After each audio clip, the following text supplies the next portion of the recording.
Marcus Reynolds stands frozen as airport security drags him away, his $3 billion acquisition contract clutched in his trembling hands. Ironically, the airline that humiliated him hours ago is the same one he's about to purchase and systematically dismantle. Through tears, he smiles. Justice begins now. Before I dive into this incredible story of justice served, tell me where you're watching from in the comments. Hit that like button if you've ever witnessed discrimination and subscribe to hear more stories of people fighting back against injustice. Now let's see how a moment of discrimination led to one of the most remarkable corporate takeovers in American history. Marcus Reynolds wasn't just any CEO. At 42, he had built Phoenix Technologies from nothing into a $5 billion tech empire that specialized in revolutionary software solutions. His story embodied the American dream, rising from poverty in Detroit's hardest neighborhoods to become one of the most respected business leaders in the country. As a child, Marcus watched his single mother work 3 jobs to keep food on the table. Their small apartment often went without heat in Michigan's brutal winters, but never without books. His mother insisted education would be his ticket out. She was right. Marcus studied relentlessly, earning a full scholarship to MIT, where he graduated top of his class in computer science. Starting Phoenix Technologies in his garage with just 2 employees, Marcus had faced every obstacle imaginable. Investors initially refused to meet with him. Banks denied loans despite his flawless business plan. Potential clients questioned if his kind could deliver sophisticated technology solutions. Yet through sheer brilliance and determination, Marcus proved them all wrong. By 2025, Phoenix Technologies employed over 4,000 people and had revolutionized cybersecurity systems for Fortune 500 companies. Marcus had been featured on the cover of Businessweek as technology's Renaissance man. His personal net worth exceeded $800 million, though you'd never guess it from his humble demeanor. Known throughout the industry for his fairness and philanthropy, Marcus donated 30% of his income to education programs in underserved communities. His employees received the best benefits package in the tech industry. He mentored dozens of young entrepreneurs from minority backgrounds. But those close to Marcus knew another truth about him. He forgave, but never forgot. Every slight, every doubt, every dismissal was cataloged in his brilliant mind. On this particular Tuesday morning, Marcus prepared for the most significant business trip of his career. Phoenix Technologies was finalizing the acquisition of SkyTech, a revolutionary aviation software company whose technology could predict mechanical failures before they occurred. The $3 billion deal would transform air travel safety worldwide. Marcus dressed with particular care that morning.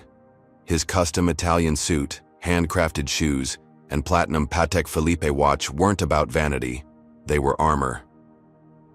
In a world that still judged him first by his skin color, Marcus had learned that impeccable presentation gave him precious seconds to be judged by his character instead. "Everything confirmed, Mr. Reynolds," his assistant Zoe chirped over the phone as his driver navigated toward Liberty Airlines terminal. "First-class ticket, pre-check clearance, VIP lounge access, and your Atlanta team is ready for the signing ceremony. Weather looks clear for an on-time arrival." "Perfect, Zoe. Thanks." Marcus reviewed the contract details one final time on his tablet. The SkyTech acquisition would cement Phoenix Technologies as an innovation leader across multiple industries. The board had authorized the purchase after months of due diligence, and Marcus had personally guaranteed the performance metrics to nervous shareholders. As the car pulled up to Liberty Airlines' first-class drop-off, Marcus noticed several passengers doing double takes. He was used to it. People who didn't expect to see someone who looked like him arriving in a Bentley with a driver. Their surprise barely registered anymore. Walking through the terminal, Marcus mentally rehearsed his presentation to the SkyTech executives. This deal wasn't just business, it was personal. Growing up, Marcus had never even been on an airplane until college. Now he was about to transform the entire aviation industry. He had built his career on a simple philosophy: excellence leaves no room for excuses. When faced with discrimination, Marcus didn't waste energy on outrage. Instead, He channeled it into becoming so exceptional that denying his worth became impossible. This approach had served him well, until today. Approaching Liberty Airlines, VIP check-in, Marcus noticed the staff exchanging glances. A subtle tension crept into the air, like a barometer dropping before a storm. Something felt off, but Marcus dismissed the feeling. After all, he was just another first-class passenger with somewhere important to be. He couldn't have known that. The next 20 minutes would change everything, not just for him, but for an entire industry built on subtle discrimination masked as customer service protocols. Marcus approached the first-class line with his digital boarding pass displayed on his phone. He stood with the quiet confidence of someone who belonged exactly where he was. The boarding area buzzed with the usual pre-flight energy. Business, travelers on calls, families corralling excited children, airline staff moving with practiced efficiency. Flight attendant Heather Davidson noticed Marcus immediately.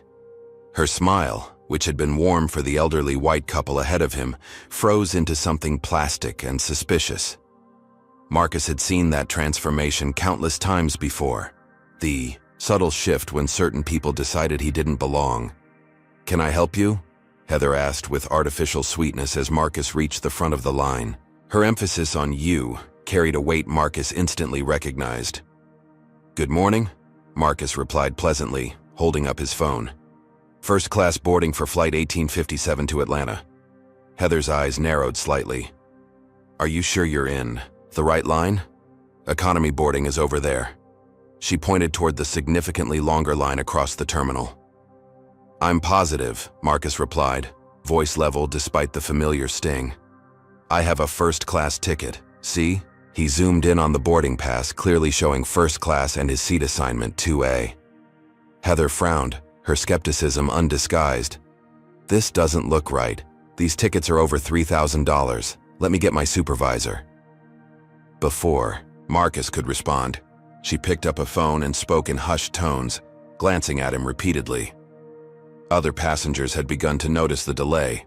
Some watched with barely concealed interest, while others pretended not to look. Marcus felt his heartbeat quicken, not from anxiety but from the exhausting recognition of what was unfolding. He'd experienced variations of this scene throughout his life, though he'd foolishly thought his success had finally insulated him. Bradley Williams, the gate supervisor, approached with the deliberate stride of someone accustomed to handling situations. His face wore the practiced expression of someone who believed he was being reasonable, while being anything but.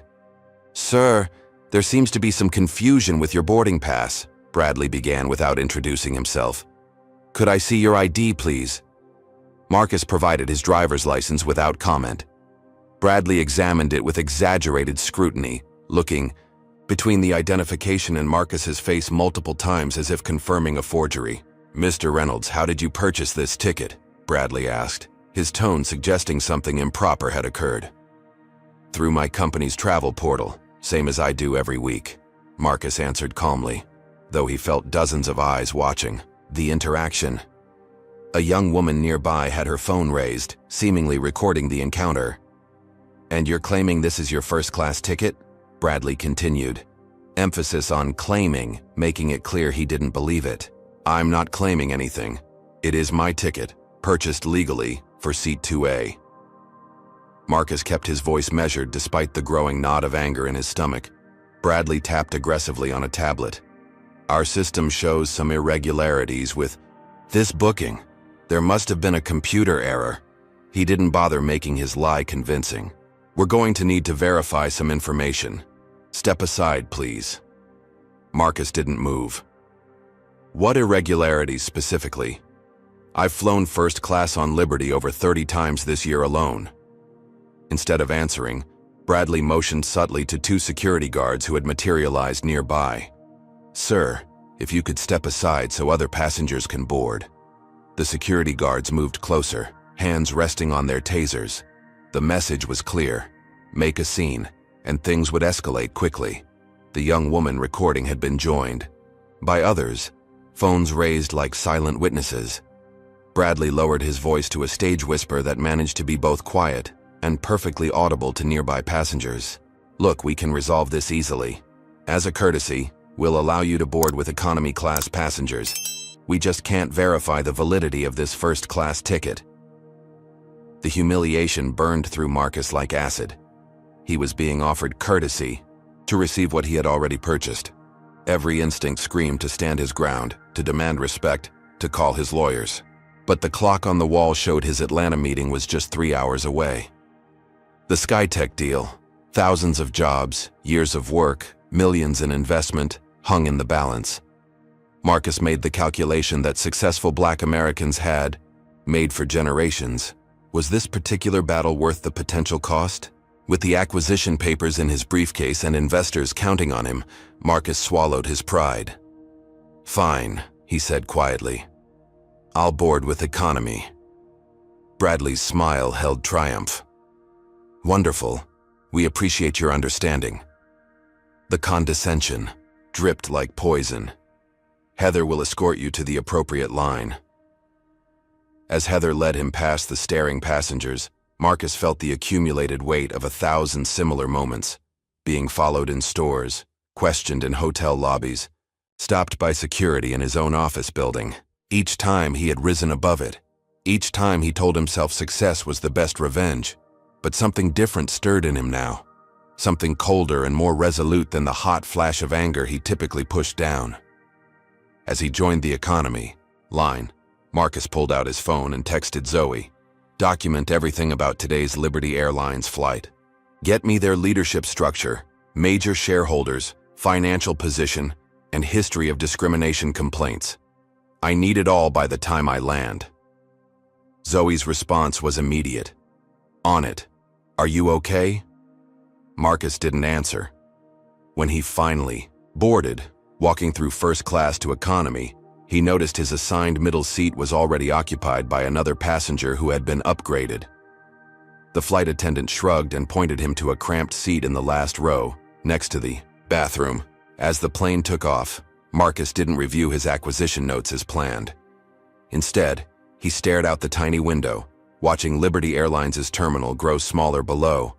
In that moment, a plan began forming in his methodical mind, one that would transform this humiliation into the most expensive mistake Liberty Airlines would ever make.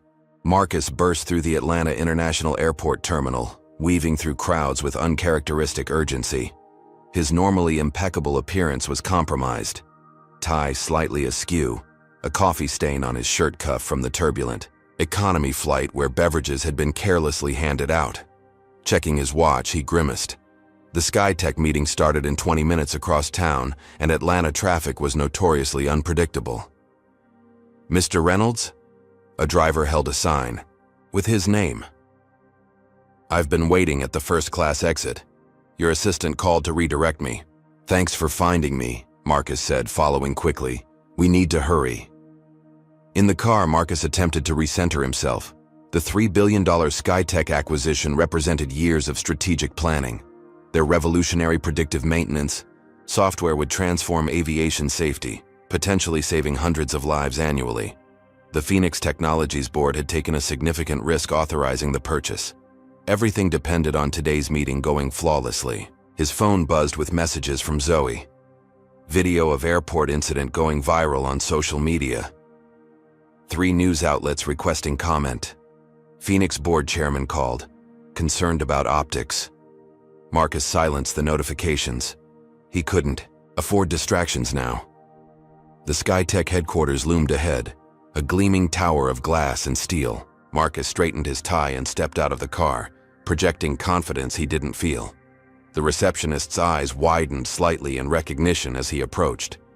"Mr. Reynolds, the executives are waiting in the penthouse boardroom." In the elevator. Marcus caught his reflection in the polished doors. He looked tired, the morning's humiliation etched in the tension around his eyes. He forced his shoulders back, jaw set. Weakness wasn't an option. The boardroom doors opened to reveal 6 SkyTech executives in perfect suits, led by CEO Thomas Harrison. Their expressions shifted subtly as they noticed Marcus's arrival from the public elevator, rather than the VIP entrance, his slightly disheveled appearance.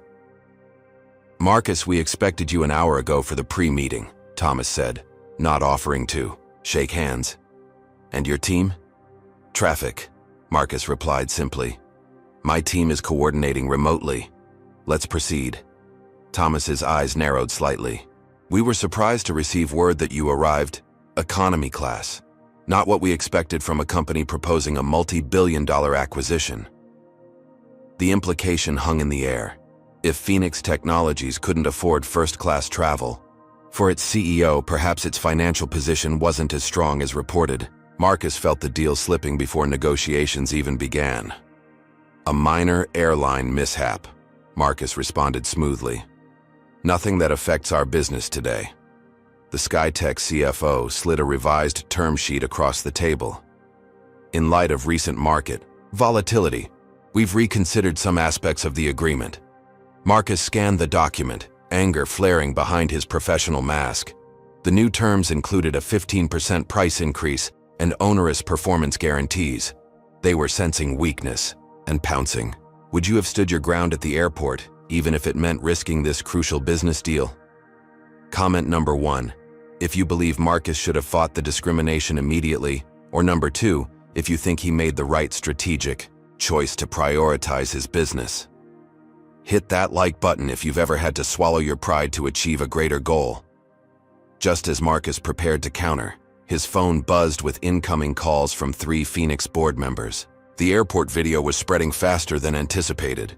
Simultaneously, Thomas received a message that made him frown deeply. Is there something you'd like to tell us about an incident this morning? Thomas asked, turning his tablet to show. A news headline, Tech CEO racially profiled by Liberty Airlines. Marcus's mind raced.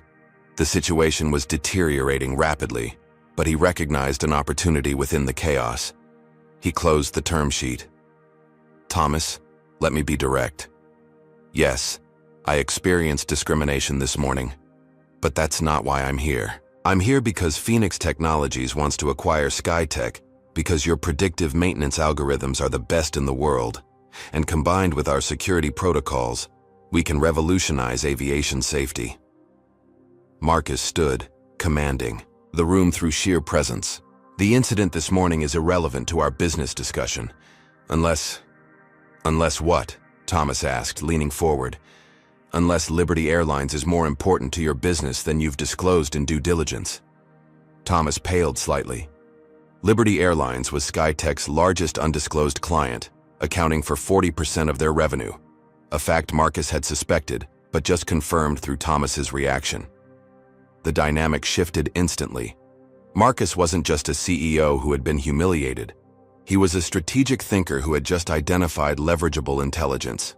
As Marcus prepared to exploit this advantage, his phone lit up with a message from James, his chief of staff who had been investigating since his initial text to Zoe. Found internal Liberty communications, not a one-time incident. Passenger. Quality control protocol specifically targets minorities in premium classes. Documented pattern. We have enough for legal action. Marcus's expression remained neutral, but inside, clarity crystallized. What had seemed like 2 separate crises, the humiliation at the airport and the suddenly precarious business deal, were actually connected opportunities. Liberty Airlines hadn't just insulted him, they'd handed him the key to their destruction. Let's take a 30-minute break, Marcus suggested calmly. I need to address some communications and you might want to reconsider whether these new terms reflect the partnership we both want. Thomas hesitated, then nodded.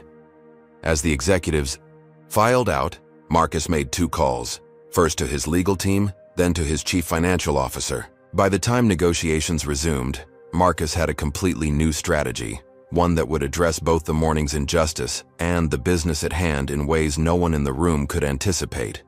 What would you do if you discovered a company had a systematic policy of discrimination? Would you seek legal justice, business revenge, or both? As Marcus prepared to return to the negotiating table, he faced exactly this question. But the answer he found would shake an entire industry to its foundations. Marcus canceled his victory dinner reservation. What should have been a celebration of the SkyTech acquisition, which he'd salvaged through sheer negotiating brilliance despite the morning's setbacks, now felt hollow. Instead, he assembled an investigative war room in his Atlanta hotel suite. Put everything on the monitors, Marcus instructed as his team arranged laptops around the presidential suite. James, his chief of staff, directed information flow while Zoe coordinated remote team members. By 9 p.m., 12 Phoenix Technologies employees were working in synchronized determination. Liberty Airlines has 324 documented discrimination complaints, filed in the last 3 years, reported Alexis from Legal Affairs, pointing to a spreadsheet. 87% were quietly settled with NDAs. No pattern was officially established because they ensured cases remained isolated. Marcus studied the data. Find those complainants. See which ones might talk despite the NDAs. There's usually language allowing disclosure for legal proceedings. Already on it, Alexis confirmed. 7 former complainants have agreed to speak with us. Their stories are disturbingly similar to yours. On the main screen, a timeline populated with incidents. A black neurosurgeon removed from first class after a white passenger complained about feeling uncomfortable. A renowned Latina federal judge questioned about her ticket authenticity for 40 minutes until she missed her flight. A Korean tech executive seated in the back, despite his platinum status. This isn't random, Marcus observed. This is systematic. James nodded grimly. Their legal department processes these cases with assembly line efficiency. Standard offer is $50,000 plus flight vouchers in exchange for silence. They've budgeted for discrimination, Marcus said quietly, the realization igniting cold fury in his chest. It's cheaper for them to pay off victims than change their practices.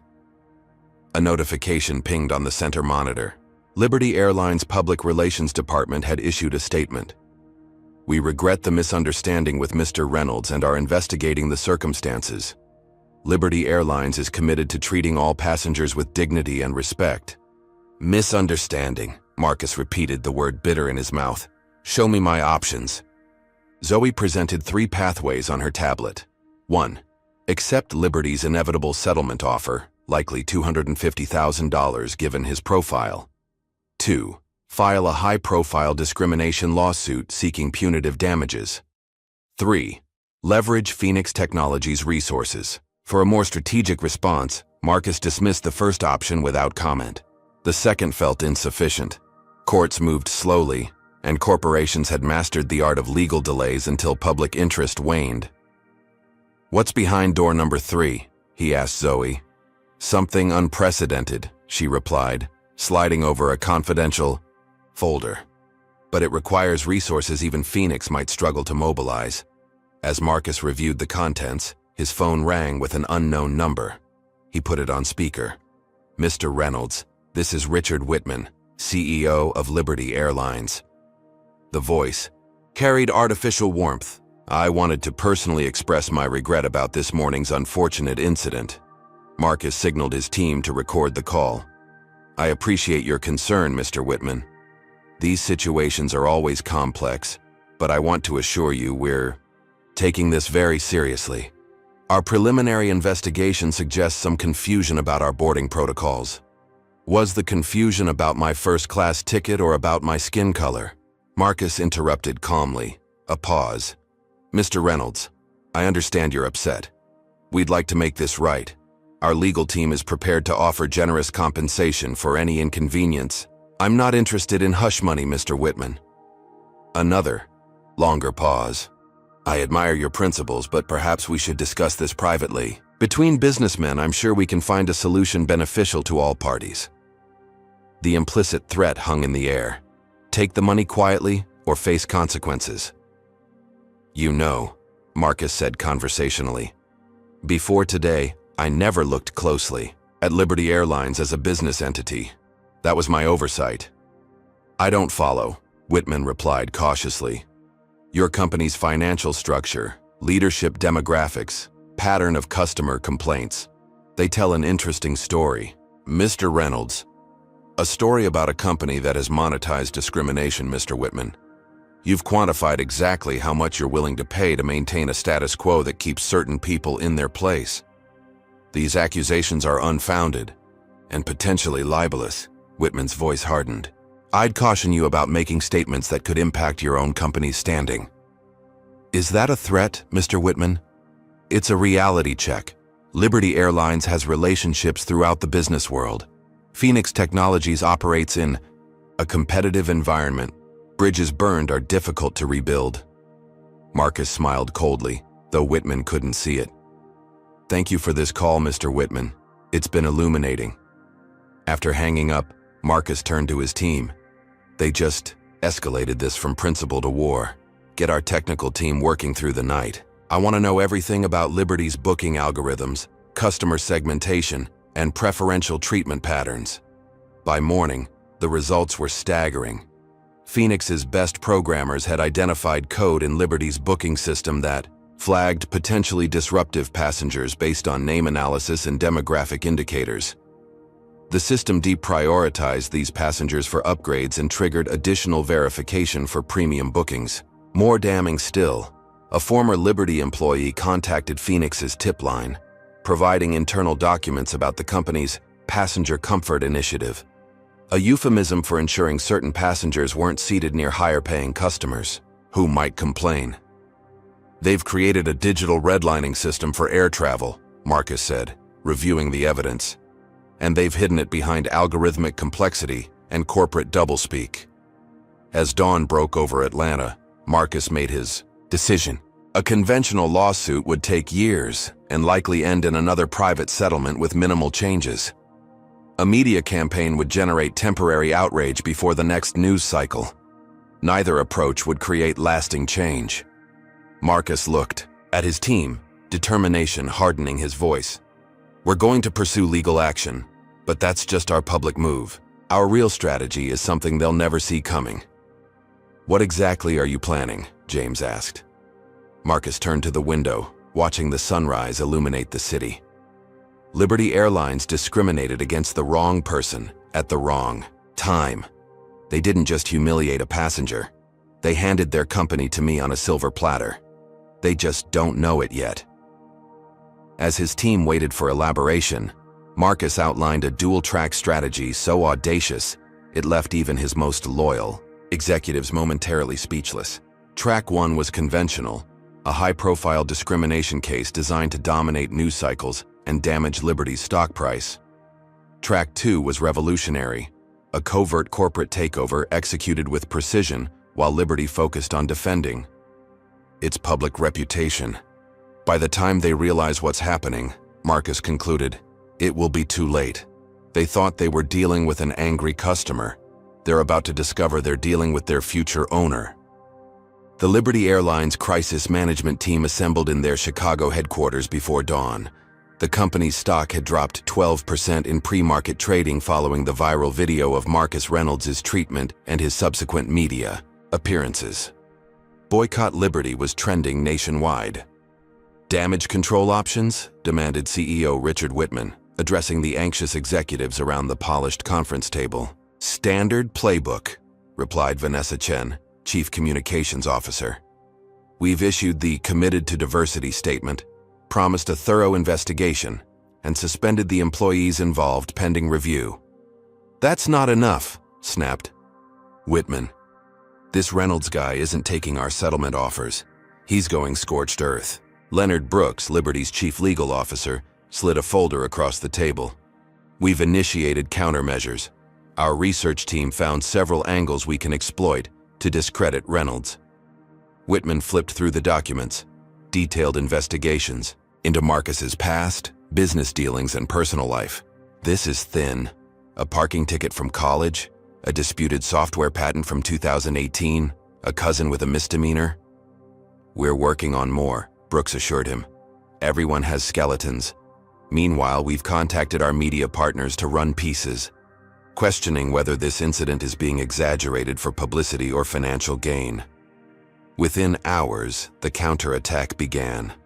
A business blog published an article titled, Reynolds Publicity Stunt.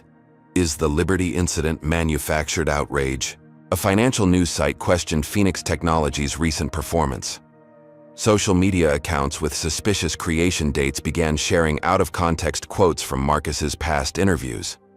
At Phoenix headquarters in Seattle, Marcus watched the coordinated assault unfold on multiple screens. His phone hadn't stopped buzzing with concerned calls from friends, family members, and business associates being harassed by reporters, asking leading questions about his character. "They're playing dirty," observed James, bringing in the latest media monitoring report. "Expected," Marcus replied calmly. "When facts aren't on your side, attack the messenger." Zoe rushed in with alarming news. The Banking Regulatory Commission just announced a routine examination of Phoenix Technologies' financial practices. The commissioner spearheading it is Gerald Fleming. Fleming sits on Liberty's board, Marcus noted. They're using regulatory leverage. The pressure escalated throughout the day. Phoenix's cybersecurity team reported sophisticated attempted intrusions into their systems. The Skytech acquisition suddenly faced additional regulatory review. 3 major Phoenix clients received calls questioning the company's stability. By evening, the attacks had grown personal. Marcus's elderly mother received visits from tabloid reporters at her Detroit home.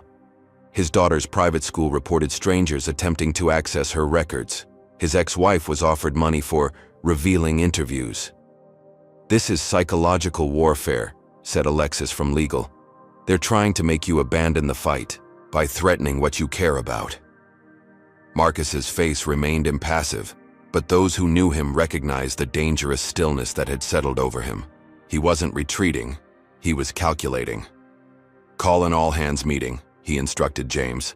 "Every Phoenix employee, in person or virtual, 1 hour."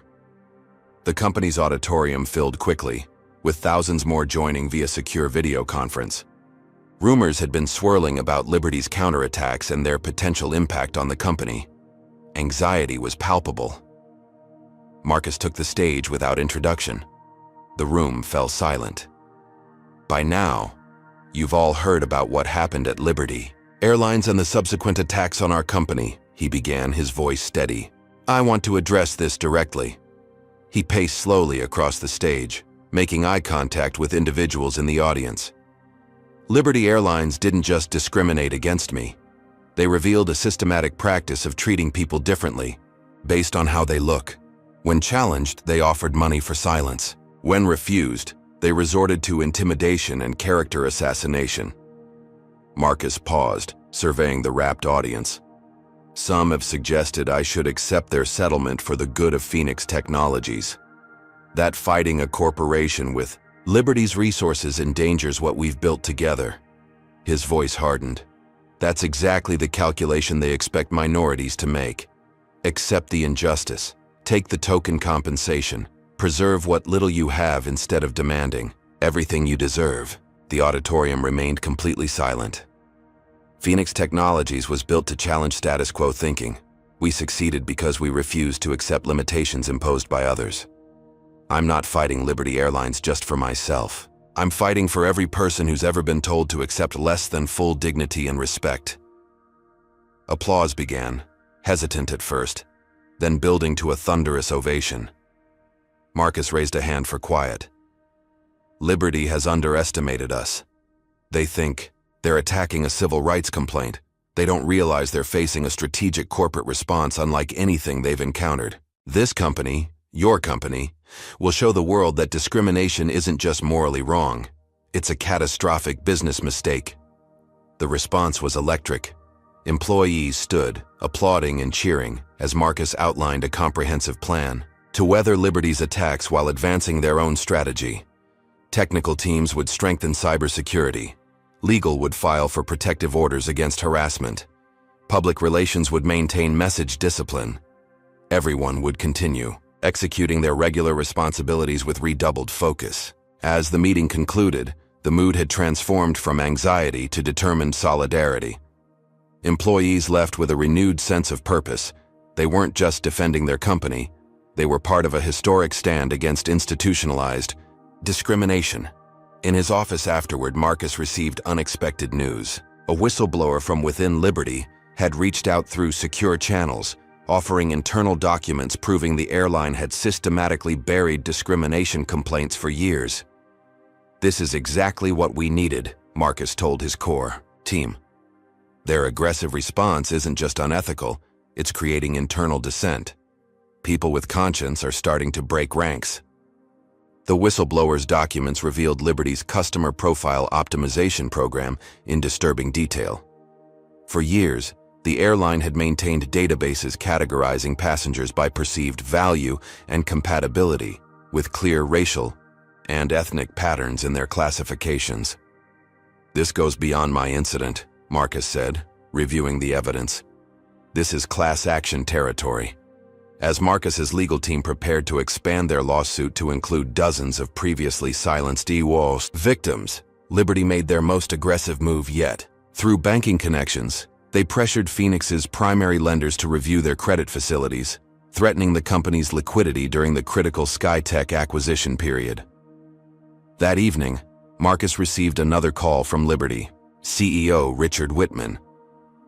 "Reynolds, this has gone far enough," Whitman said, his voice tense. "You've made your point. We're prepared to offer $50 million and a public apology. Just sign the NDA and end this circus." "$50 million, Marcus repeated thoughtfully. "That's what you think this is worth? It's a generous offer, 10 times our highest previous settlement." "You're still thinking too small, Richard," Marcus replied. "This isn't about a settlement anymore. What do you want? A board seat, policy input, name it." "I'll tell you exactly what I want," Marcus said, "but not over the phone. Let's meet face to face next week." After hanging up, James looked at Marcus questioningly. "You're not actually considering their offer?" Marcus smiled, the expression reminiscent of a chess master seeing 20 moves ahead. "No, but I want them to think I am. While they're preparing for negotiations, we'll be executing the next phase." Through the night, Marcus worked with his financial team, liquidating personal investments and securing commitments from aligned investors. By morning, they had assembled a war chest that would shock Liberty when they finally understood its purpose. "They think money can solve their discrimination problem," Marcus told his team as dawn broke. "I'm about to teach them that. Some things cost more than they can possibly imagine." The Phoenix Technologies boardroom crackled with tension. Marcus had called an emergency meeting, and the 12 board members shifted uncomfortably as he stood silently at the head of the table, reviewing documents. "Marcus," began Eleanor Richards, the longest-serving board member, "we support your fight against discrimination, but Liberty Airlines is retaliating against our entire company. The banking review alone has cost us 16 points of market value. Perhaps it's time to consider their settlement offer." Marcus finally looked up. "I didn't call this meeting to discuss settlements. I called it to inform you of our next strategic move." He tapped his tablet, and the wall screen displayed a complex financial model. "We're going to acquire controlling interest in Liberty Airlines." Stunned silence gave way to eruptions of disbelief. "That's impossible," exclaimed CFO William Chen. "Liberty has a market cap of $8.2 billion. Even with our cash reserves and credit facilities, we couldn't purchase more than 5%. "Not as a traditional acquisition, no," Marcus agreed. "But Liberty is vulnerable in ways they don't even realize. Have you ever witnessed someone turn the tables on their oppressor in spectacular fashion? Comment number 1 if you've seen justice served in real life, or number 2 if you're still waiting to see the underdog win. And don't forget to hit that like button if you're enjoying watching Marcus outmaneuver the airline that humiliated him." Marcus walked them through his audacious plan. While Liberty focused on public relations damage control and legal intimidation, they'd missed the financial restructuring happening right under their noses. Phoenix would lead a coalition of investors in a precisely coordinated strategy to acquire sufficient voting shares to influence Liberty's board. "Their stock is already weakened from the discrimination scandal," Marcus explained. "Our legal filings next week will drive it down further. Meanwhile, I've secured commitments from 4 institutional investors who've wanted governance changes at Liberty for years." Board member Rajiv Patel shook his head in amazement. "You're not just fighting back, you're executing a hostile takeover." "I prefer to call it corrective acquisition," Marcus replied with a thin smile. "Liberty Airlines has a systemic illness. We're providing the cure they refuse to administer themselves." Despite initial skepticism, Marcus methodically addressed every concern. Yes, the strategy carried risks. Yes, it required resources Phoenix had earmarked for other initiatives. Yes, it ventured beyond their core technology business. Sometimes opportunity and obligation intersect, Marcus concluded. Liberty Airlines didn't just discriminate against me. They exposed a business model that profits from division and prejudice. Transforming that model isn't just morally right, it's a sound business decision. Their technological infrastructure is a decade behind ours. Their customer experience metrics are the worst in the industry. With our expertise, we can revolutionize the company while eliminating discriminatory practices. After 4 hours of intense discussion, the board voted 10-2 to support Marcus's plan. Operation Phoenix, the internal code name for the takeover, was officially launched. Over the next 3 weeks, Marcus orchestrated a financial ballet of breathtaking complexity. Using shell companies, proxy investments, and strategic partnerships, Phoenix gradually accumulated Liberty Airlines shares without triggering reporting requirements. Simultaneously, Marcus met with dissatisfied Liberty minority shareholders, securing their support for board changes. Liberty's leadership remained oblivious, focused instead on their legal and public relations battles. Their stock continued to decline as Marcus's legal team filed an expanded class action lawsuit featuring testimony from former employees about the airline's discriminatory algorithms and passenger profiling systems. The coordinated stock acquisition accelerated after Marcus appeared on Financial Insight, a premier business program. When asked about his dispute with Liberty, he offered a cryptic response. The airline industry is overdue for technological transformation. Companies clinging to outdated operational models and discriminatory practices will soon find themselves obsolete. Financial analysts speculated wildly about Phoenix's potential entry into aviation software, missing the real strategy unfolding behind the scenes. Liberty's stock dropped another 8% on the uncertainty. That evening, Marcus received a panicked call from Richard Whitman. "What the hell are you doing, Reynolds?" the Liberty CEO demanded. "Our stock is in free fall." "Market forces, Richard," Marcus replied calmly. "Investors don't appreciate companies that discriminate, then attack the victims. This is market manipulation. Our legal team is preparing. I suggest you direct your legal team to review your shareholder registry instead," Marcus interrupted. "You might find some interesting developments." The line went silent as Whitman processed the implication. "That's impossible," he finally whispered. "Check your facts, then call me back when you're ready for a real conversation about Liberty's future," Marcus said before hanging up. Within hours, Liberty's leadership discovered the shocking truth. Through various entities, Phoenix-aligned investors had accumulated nearly 30% of Liberty's voting shares. With support from dissatisfied institutional shareholders, Marcus effectively controlled enough votes to reshape the board of directors at the upcoming shareholder meeting. Liberty's executive team convened an emergency session, finally understanding they weren't fighting a discrimination complaint, they were battling for corporate survival. Whitman called Marcus again, his previous arrogance replaced by desperate negotiation. "Name your price to sell the shares back," Whitman pleaded. "We'll double your investment, plus a premium." "I'm not interested in selling," Marcus replied. "I'm interested in governance changes, starting with a board that reflects the diversity of Liberty's passengers and a leadership team committed to equal treatment for all customers." "That's corporate activism, not business." "It's both, Richard. The days of separating ethics from economics are over. Companies that discriminate will find themselves owned by those they discriminated against. Poetic justice, wouldn't you say?" As the shareholder meeting approached, Liberty attempted various defensive maneuvers: poison pill provisions, accelerated voting rights for friendly shareholders, even approaching regulatory agencies claiming national security concerns about foreign ownership, despite Phoenix being an American company. None succeeded. Marcus had anticipated every countermove, structuring the share acquisitions to withstand legal challenges. When Liberty's lawyers sought emergency court intervention, judges found no violations of securities laws or fiduciary duties. The night before the shareholder meeting, Marcus stood alone in his office, looking out over Seattle's skyline. The past month had been the most challenging of his career. He'd liquidated personal assets, worked 20-hour days, and endured continued personal attacks. But tomorrow would justify every sacrifice. His phone chimed with a message from James. Liberty Board offering conditional surrender. They'll accept 3 board seats and executive committee positions if we halt the proxy fight. Marcus texted back a single word. Insufficient. He had not come this far for token representation. Liberty Airlines had revealed its character through discrimination, then compounded it through retaliation.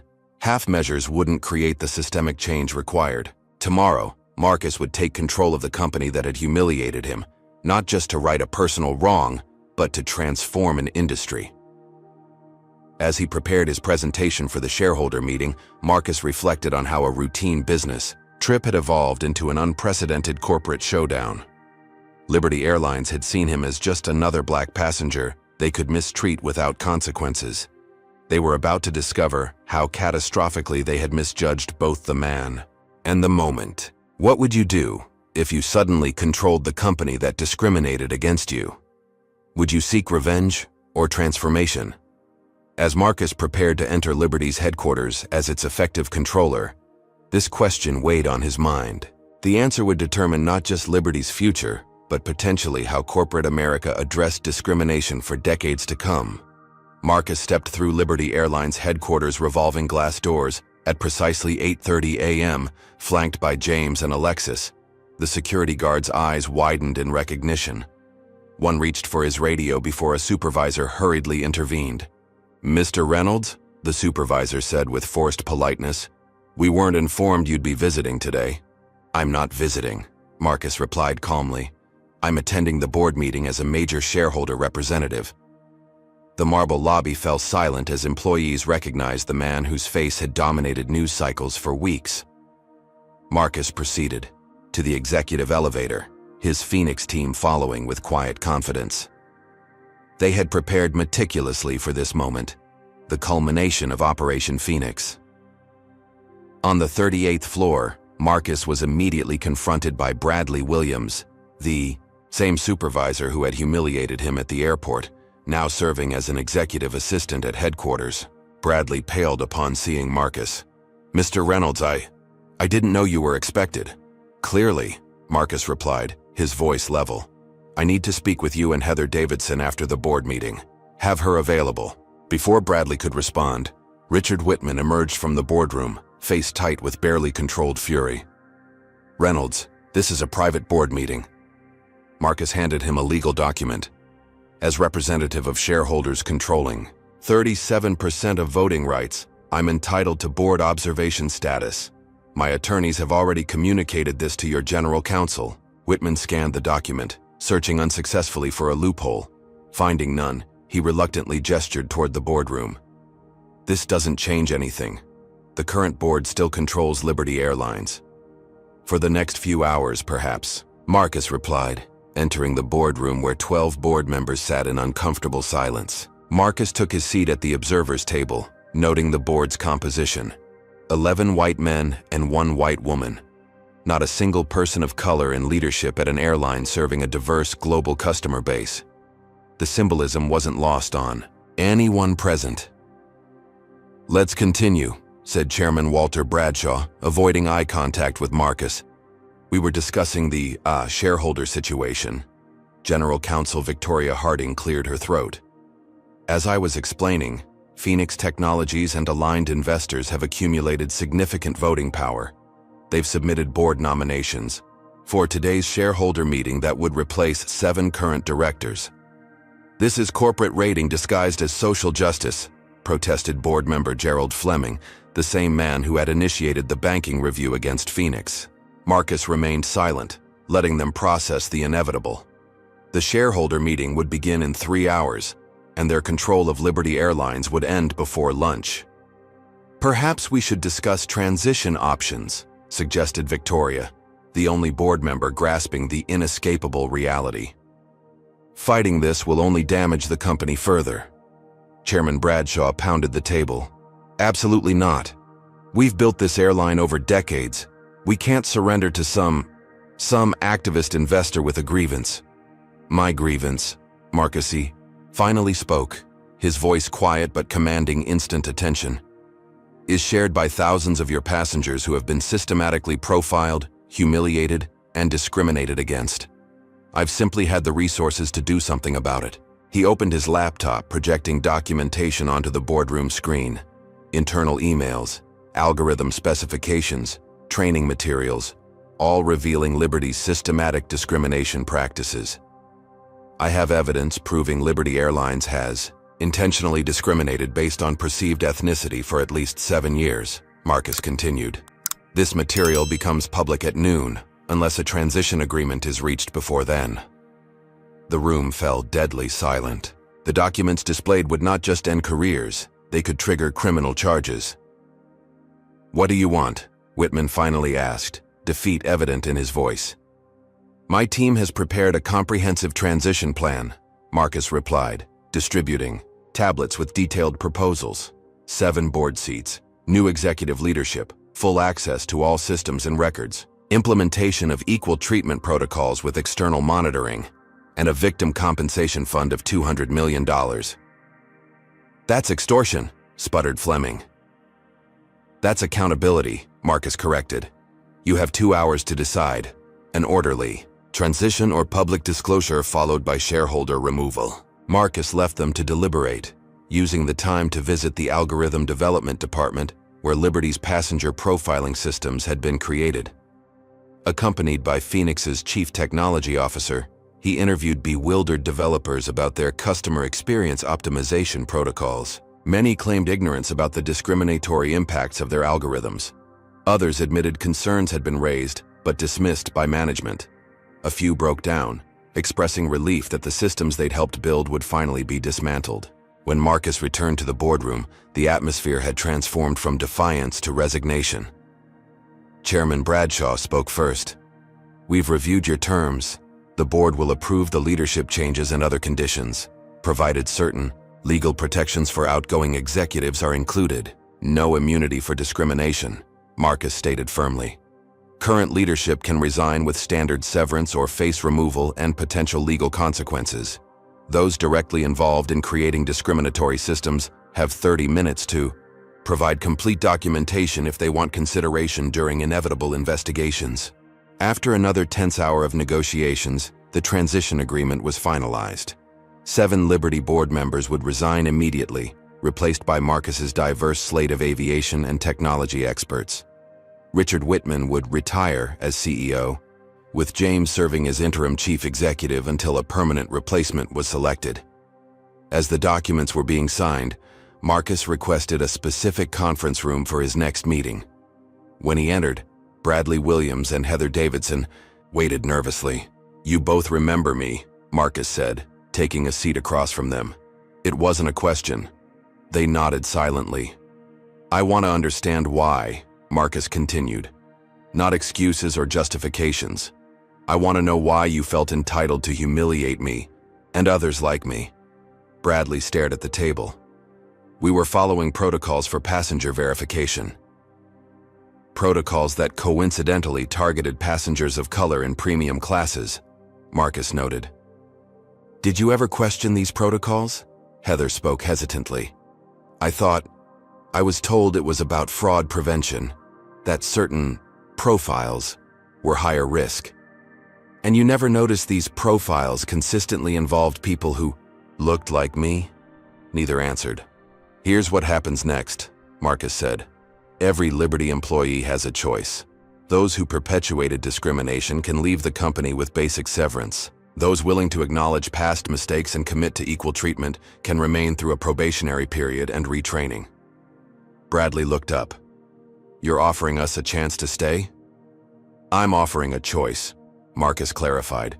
"The airline I'm building will have zero tolerance for discrimination, but will value growth and accountability. You can be part of that transformation or not. Your decision." As Marcus left the room, he passed the employee cafeteria where dozens of Liberty workers watched live streams of the unfolding corporate drama.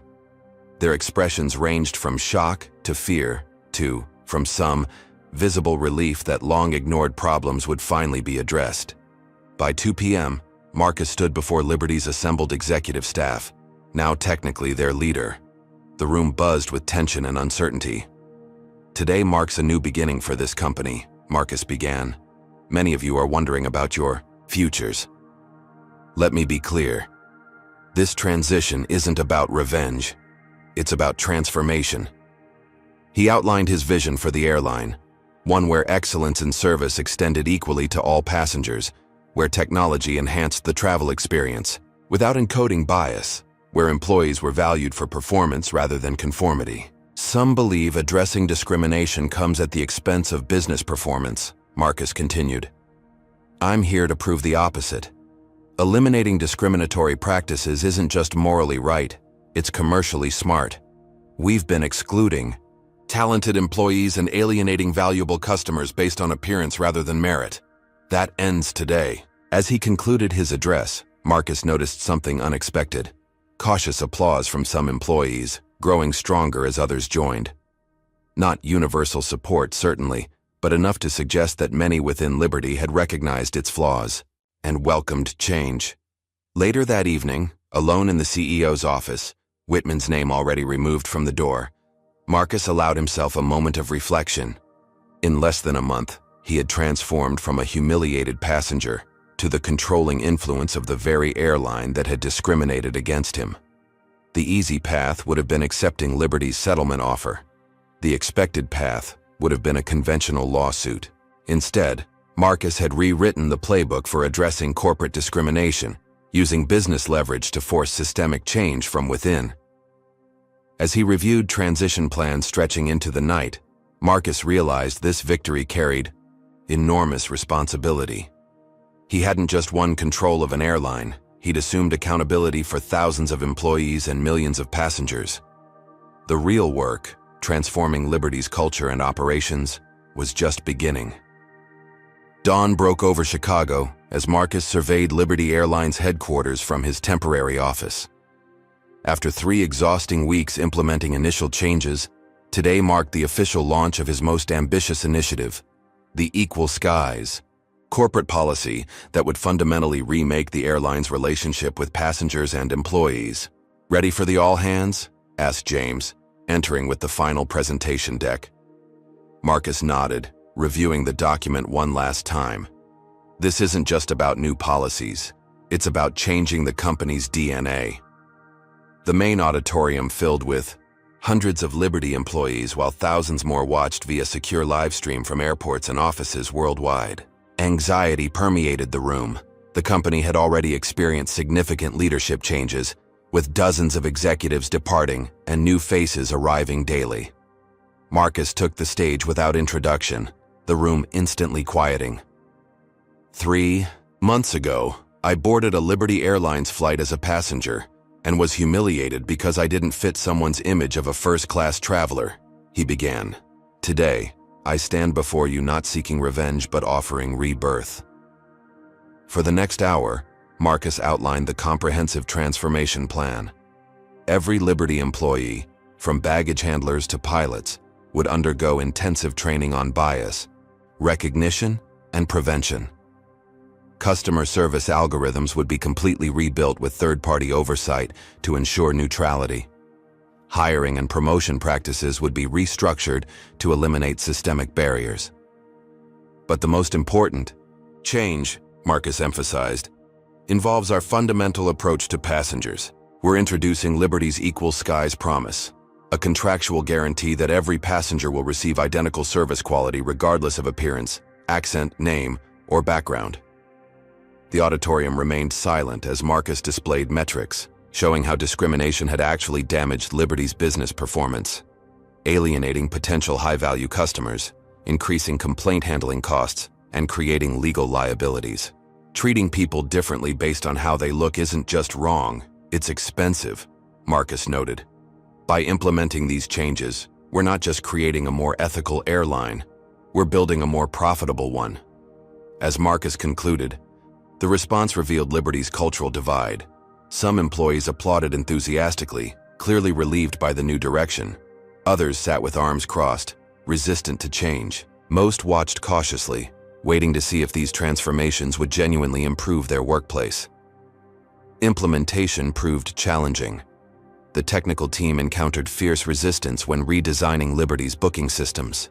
Multiple developers claimed removing passenger compatibility algorithms would damage the airline's profitability.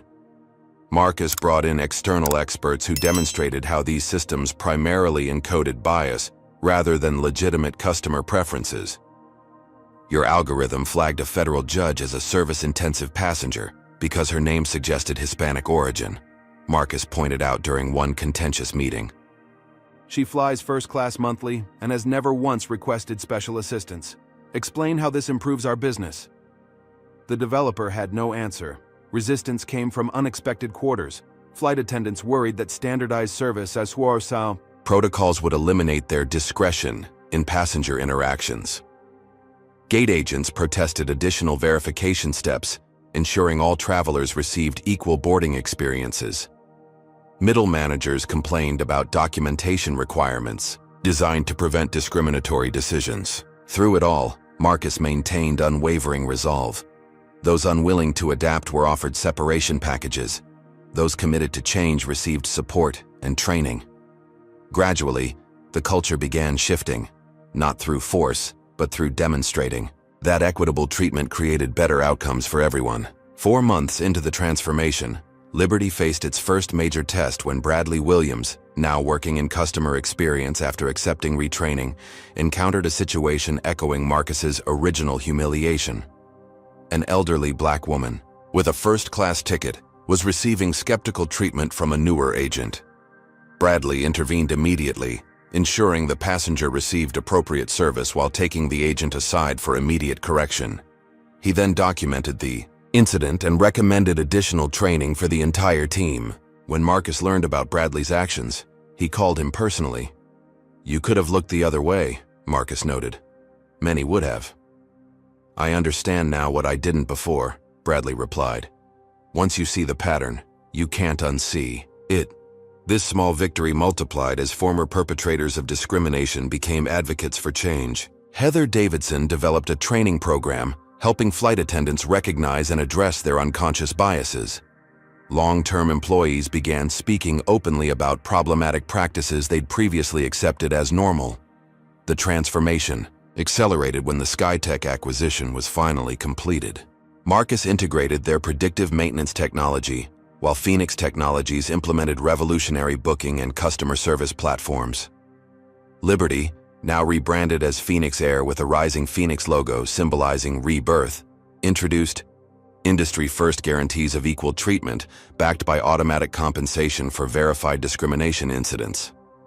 Media coverage shifted dramatically. Initial stories about revenge takeover evolved into analyses of revolutionary corporate transformation. Business schools requested case studies. Industry competitors watched nervously as Phoenix Air's customer satisfaction metrics climbed, steadily upward. 6 months after gaining control, Marcus appeared on National Morning Today, the country's most watched breakfast program. The host approached skeptically. "Critics say you've turned a business dispute into a social justice crusade at shareholders' expense. How do you respond?" Marcus smiled. "Check our stock price, up 28% since implementation of Equal Skies. Our first quarter results showed 15% revenue growth while complaints decreased by 60%. Turns out passengers prefer airlines that respect them. Revolutionary concept, isn't it?" Behind the scenes, the transformation took personal toll. Marcus worked punishing hours, dividing time between Phoenix Technologies and the airline. His health suffered, with doctors warning about stress-related consequences. Personal relationships strained under his absence. Old friends complained he'd become inaccessible. Yet witnessing the airline's metamorphosis provided compensation no money could match. Former victims of discrimination now served in leadership positions, their perspectives reshaping operations. Bradley completed his rehabilitation program and earned promotion to Diversity Implementation Manager. Even Richard Whitman, Liberty's former CEO, reached out requesting a meeting to discuss what he'd come to realize about the company he'd led. The most meaningful moment came unexpectedly. During a routine flight inspection, Marcus encountered a flight attendant who had been serving for 30 years. "I need to tell you something," she said privately. "I've been hiding my accent, And background my entire career because Liberty's culture punished ethnic employees. Since your changes, I've finally started using my real name on my badge instead of the Americanized version. It might seem small, but after 30 years of hiding who I am to keep my job, it feels like freedom. As Phoenix Air approached the one-year anniversary of Marcus's original humiliation, the transformation remained incomplete, but undeniable. An airline once defined by systematic discrimination was evolving into an industry leader in equitable treatment, proving that moral imperatives and business success could align perfectly when leadership possessed both courage and vision. 1 year to the day after being denied his rightful first-class seat, Marcus Reynolds boarded Phoenix Air Flight 1857 from Seattle to Atlanta. The symmetry wasn't coincidental. He had specifically arranged to recreate that journey, though everything else had changed. The terminal buzzed with activity around a special podium where company executives gathered for the unveiling of Phoenix Air's Dignity Assurance, the industry's first passenger bill of rights with legally binding commitments to equal treatment, regardless of appearance, accent, name, or background. Cameras flashed as Marcus approached the microphone. 1 year ago, I experienced what thousands of other passengers had endured silently, discrimination disguised as company policy.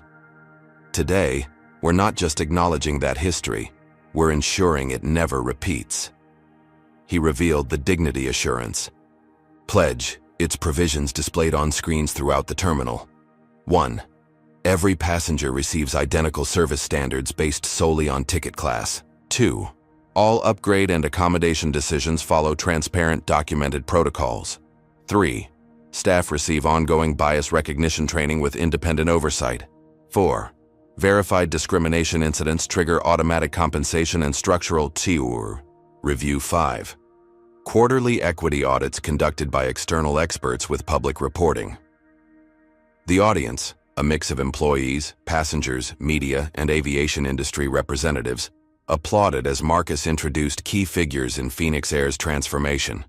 Many were former victims of discrimination now serving as executives and program ambassadors. True change isn't measured by policies alone, but by who implements them, Marcus emphasized.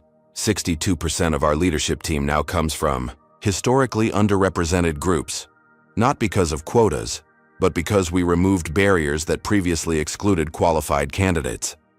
As boarding began for Flight 1857, Marcus presented the inaugural Phoenix Air Excellence in Aviation awards to employees who had championed equitable practices.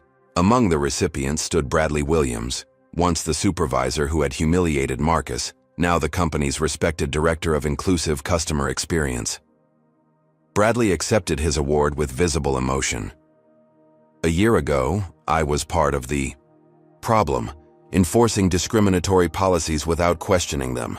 Today, I'm grateful for the chance to help build an airline where every passenger receives the dignity they deserve. The ceremony concluded as Marcus boarded the flight, taking seat 2A, the same first-class assignment he had been denied a year earlier. As passengers settled around him, many recognized him, offering quiet thanks or respectful nods. Once airborne, the captain made an unusual announcement. Ladies and gentlemen, today marks a historic milestone for our company. 1 year ago, we failed our commitment to treat all passengers with respect. Today, Phoenix Air leads the industry in customer satisfaction across all demographic groups.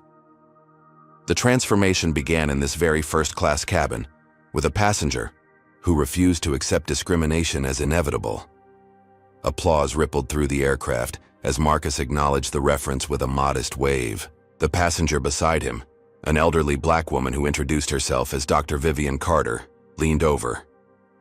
"I've flown for 50 years, she confided. For most of that time, I was randomly selected for additional screening, questioned about my tickets and watched suspiciously by flight attendants. This past year on Phoenix Air has been the first time I've traveled without that constant anxiety. Thank you for that." Marcus was touched by her words, but the conversation was interrupted by his phone, buzzing with urgent news. The U.S. Department of Transportation had just announced new regulations requiring all airlines to implement unbiased passenger treatment protocols similar to Phoenix Air's Dignity Assurance program. "Your company's reforms are becoming the national standard," his assistant texted. Industry-wide change happening faster than anyone predicted. The achievement extended beyond aviation. Phoenix Technologies' merger with Phoenix Air had created America's largest minority-led corporation, completely restructuring two industries simultaneously. The company's market value had doubled, proving that ethical transformation and business success could powerfully align. Later that afternoon in Atlanta, Marcus entered the conference room where he had salvaged the SkyTech acquisition deal during the crisis. This time he faced a very different meeting. A congressional panel had requested his testimony about corporate responsibility in addressing systemic discrimination.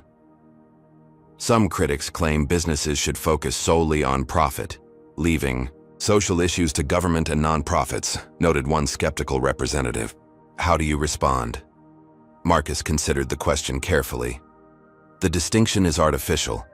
Discriminatory practices aren't just morally wrong, they're economically inefficient. Phoenix Air's profitability increased by 38%. After implementing equal treatment protocols, we stopped excluding talented employees and valuable customers based on appearance rather than merit. That's not social activism, it's sound business. The hearing concluded with bipartisan support for incentivizing similar corporate transformations across industries. As Marcus prepared to leave, an aide informed him that Richard Whitman, Liberty's former CEO who had once threatened him, was waiting outside.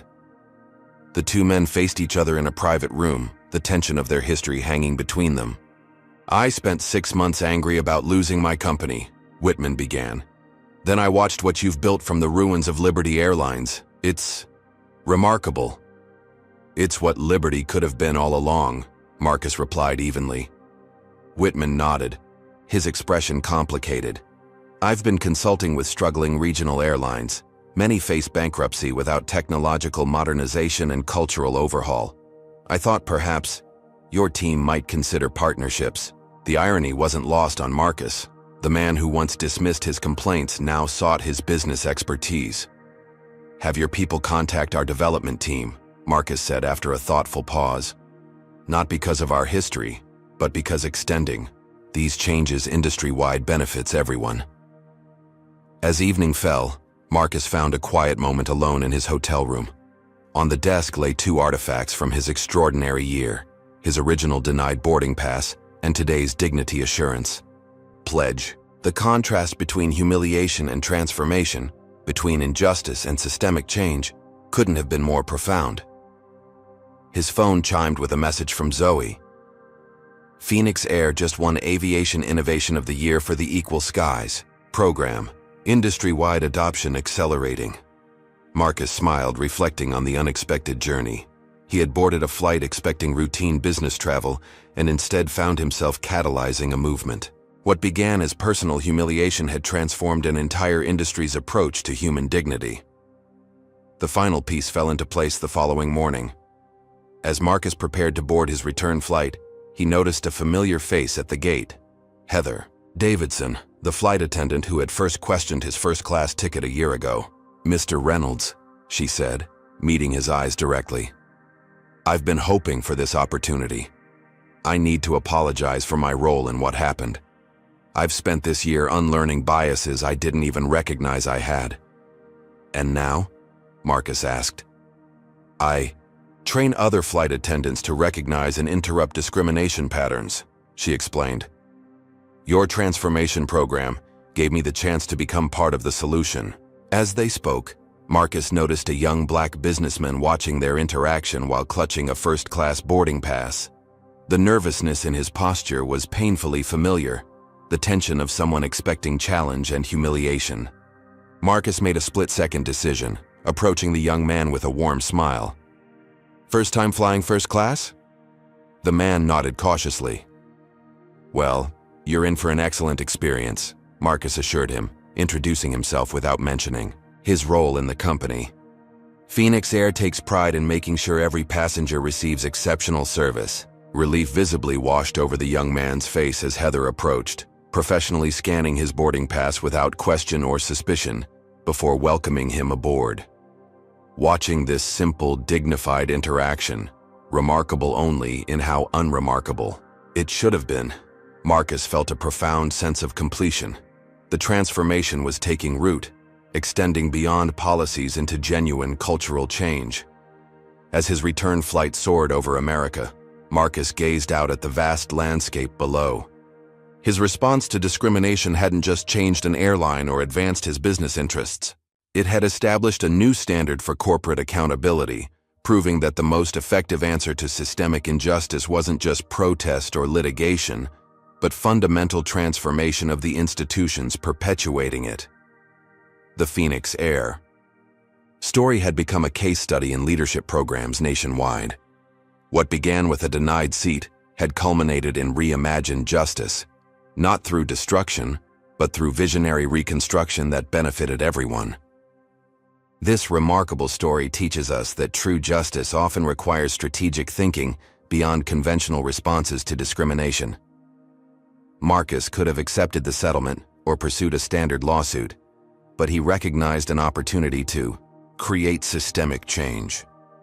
His approach demonstrates that combining moral courage with business acumen can transform entire industries.